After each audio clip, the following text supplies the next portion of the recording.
جب بھی محرم کا مہینہ آتا ہے تو کہیں واہ حسین تو کہیں ہائے حسین کی صدائیں بلند ہوتی ہیں، لیکن حضرت حسین کے بھی مولا حضرت حسن علیہ السلام کے لختے جگر آپ کے بیٹے حضرت قاسم بن حسن جو کہ کربلا کے جوان شہید تھے، ان کے بارے میں کیا آپ کو پتا ہے؟ جب حضرت قاسم میدان میں جانے لگے یزیدیوں کی گردن اڑانے کے لیے، انہیں جہنم واصل کرنے کے لیے، تو مولا حسین رستے میں آ گئے۔ آپ نے فرمایا نہیں قاسم، تم میرے بھائی کی نشانی ہے۔ تب حضرت قاسم بن حسن نے اپنے گلے سے ایک تعویذ نکالا تو آپ نے کہا میرے بابا حضرت حسن علیہ السلام نے فرمایا تھا کہ جب بھی کسی بڑی مشکل میں پھنس جاؤ نا تو اس تعویذ کو پڑھ لینا۔ وہ تعویذ نہیں، ایک رکا تھا۔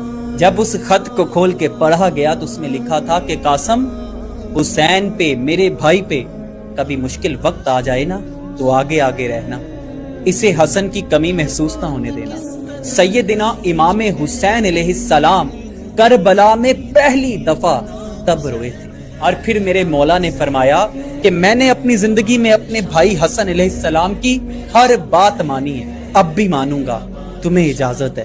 جناب قاسم بن حسن 16 سال کے خوبرو جوان تھے، لیکن جب یہ 16 سال کا خوبرو نوجوان میدان میں نکلتا ہے تو پہلی مرتبہ ہی 19 یزیدیوں کو جہنم واصل کر کے آتا ہے۔ جو کربلا کے شہید تھے وہ اصل میں دلیر تھے، آج بھی ان کی باتیں، ان کے قصے پڑھ کے دلیری پیدا ہوتی ہے۔ سنائے نا قصہ خیبر اپنے بچوں کو، آج بھی مولا علی کی داستانیں سنائے تو دل سے ڈر نکل جاتا ہے۔ آج آپ کے بچے تو چمگادر اور چھپکلی سے ڈرتے ہیں نا، انہیں سنائیں حضرت قاسم بن حسن کا قصہ، ان کے دل کو بہادر اور مضبوط بنائے۔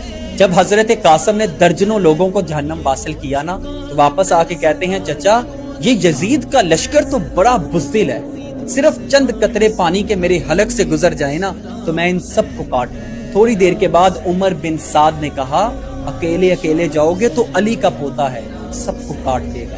پھر چاروں طرف سے تیر برسے اور ایک تیر حضرت قاسم بن حسن کی گردن کے پچھلے حصے پہ آ کے لگا۔ جناب سیدنا قاسم بن حسن گھوڑے سے نیچے گرتے ہیں اور جناب زینب پردے کے پیچھے سارا منظر دیکھ رہی ہوتی ہیں، اور جب حضرت قاسم گھوڑے سے نیچے گرتے ہیں تو آپ فرماتی ہیں کہ حسین میرے بھائی کا بیٹا گر گیا ہے، جاؤ اسے لے آؤ۔